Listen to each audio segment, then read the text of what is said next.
Fala, meus queridos, sejam todos muito bem-vindos ao meu canal. Começamos aqui mais um vídeo da série poderosíssima de dicas quentíssimas para o seu repertório da prova do Enem.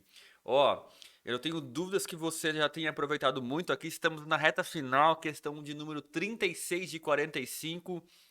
E hoje, ainda tratando do assunto aqui de análise combinatória, vou trazer uma questãozinha aqui cascuda e top para você lembrar de uma característica muito comum nesse universo de análise combinatória, tá bom?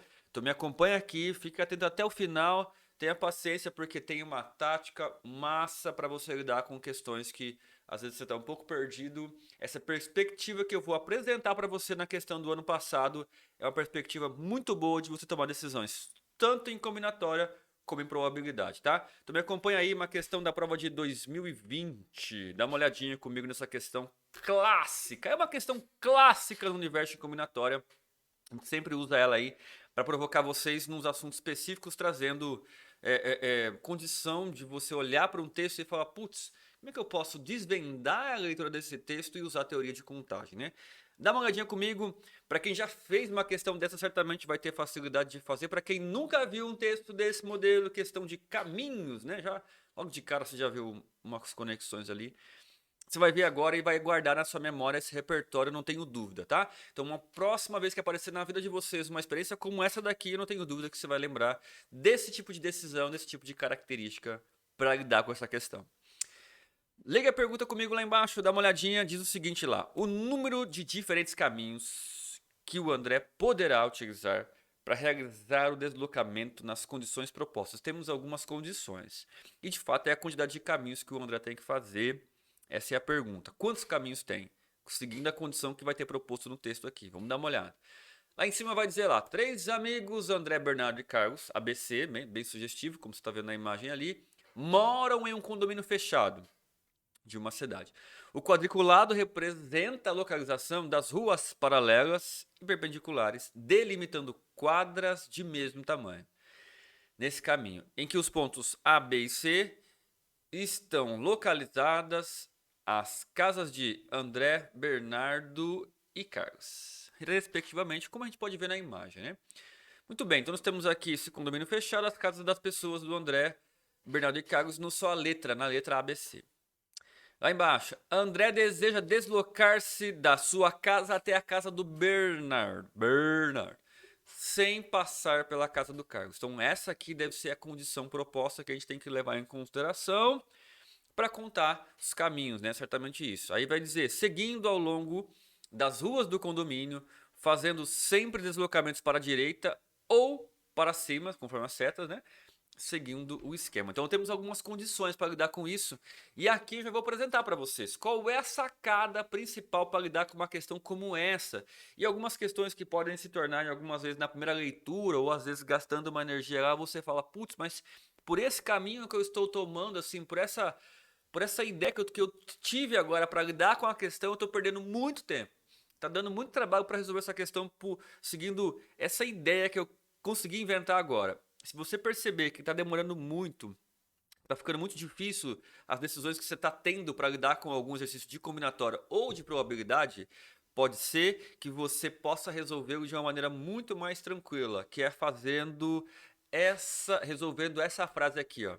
Aquilo que você quer estudar, se você faz um cálculo de total de possibilidades menos o problema que está nessa pergunta, né? Sempre vai ter uma restrição, alguma característica aqui nos exercícios para você dar uma atenção e calcular, né? Tanto na probabilidade como aqui na análise combinatória. No nosso caso, qual que é o problema? Passar na casa do Carlos. Então, te apresento aqui essa tática de você lidar com aquilo que você quer. Ah, se tiver um pouco difícil, calcula o problema, foca em calcular o problema que está sendo específico lá, que você tem que observar.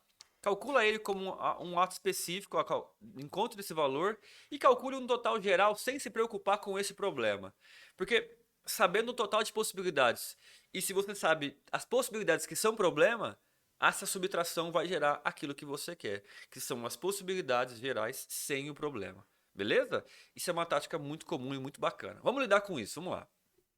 Para a gente fazer então uma análise dessa situação, para calcular os caminhos, por exemplo, totais por enquanto, você vai ter que olhar o seguinte, vai ter que analisar que, observando a situação de chegar, de sair da casa do André e ir até a casa do Bernardo, você vai ficar sempre limitado a esse retângulo ali que você está visualizado agora em verdinho.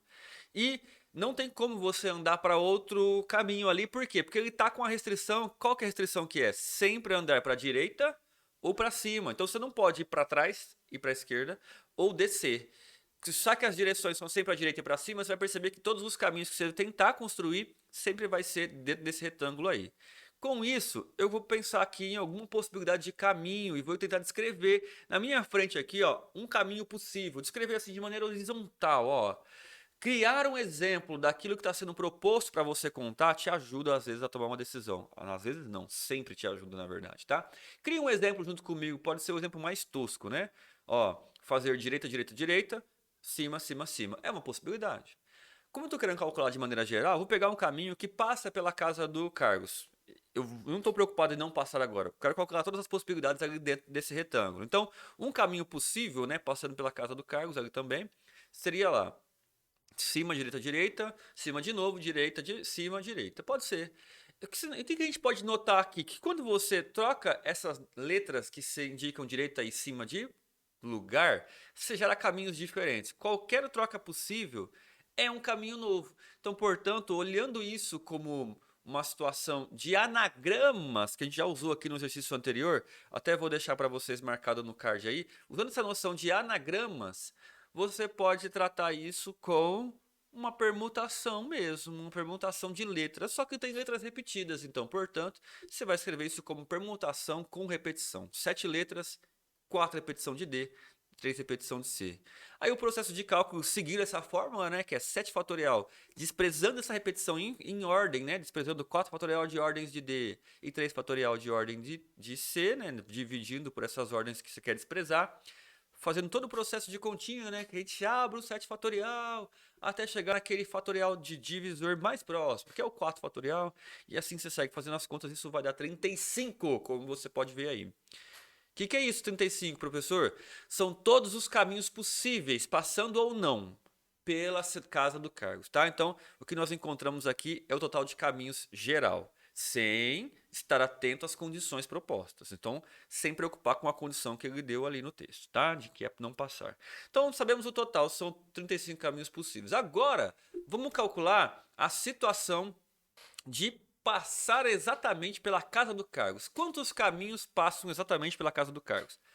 Dá uma olhadinha nisso aqui, quer ver? Você vai ter que pensar isso em duas etapas. Sabe por quê? Porque para chegar na casa do Carlos, você tem que rodar só naquele quadradinho ali. E da casa do Carlos para chegar na casa do Bernardo, você roda só naquele retângulo ali. Não tem como fazer isso, né? Para passar pela casa do Carlos, você vai ter que passar por essa noção geométrica ali. Então separamos em duas etapas. Da casa do André até a casa do Carlos, eu vou ter que andar duas direitas e dois cima, portanto, uma permutação de 4 letras ali, com duas repetições ali, de 2 e de 2 Cs e 2 Ds, tá? Consequentemente, a mesma dinâmica eu vou lidar com o percurso da casa do Carlos até a casa do Bernardo. Eu vou ter dois direitas e um C, né? Um cima e dois direitas. Então, é isso que eu vou olhar agora, né? Vou fazer essa permutação de 3 elementos da palavra, né? C, D, D, só que com duas repetições só dos 2 Ds, né? Esse E, né, que é uma situação simultânea de sair do A, chegar no C e depois sair do C, chegar no B, isso gera o princípio multiplicativo, né, de tomar decisões por etapas. Tem que tomar essa decisão e tomar a próxima decisão. Então, calculando essas permutações aqui individuais, né, e multiplicando elas, uma vai dar 6 e a outra vai dar 3, nós descobriremos 18 problemas. É verdade, são 18 no total. O que são 18 problemas, professor? São 18 caminhos passando pela casa do Carlos.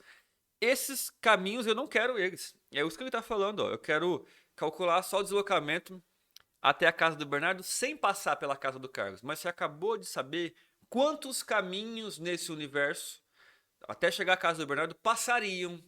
Então, portanto, já era. Agora é só fazer uma subtração desse nosso total. Olha só, olhando o que eu quero, que é não passar pela casa do Carlos, se o total pra gente era 35 e passar pela casa do Carlos são 18 dos 35, sobra 17 caminhos que não passam pela casa do cargos, tá bom? Espero que você tenha entendido e compreendido a dinâmica que eu trouxe aqui. Sim, é uma questão mais complexa para você que nunca viu esse repertório de caminhos, mas é uma questão bacana para você estudar e estar atento a essa dica clássica do repertório de combinatória e probabilidade. Se tiver muito difícil o problema, tenta focar naquela característica específica que você quer descartar, calcula essa característica específica, calcula um geral e só subtrai, tá bom? Espero que você tenha gostado e curtido. Deixa um comentário aqui, deixa alguma dúvida caso você não tenha entendido, compartilha com os amigos e até o próximo vídeo. Valeu!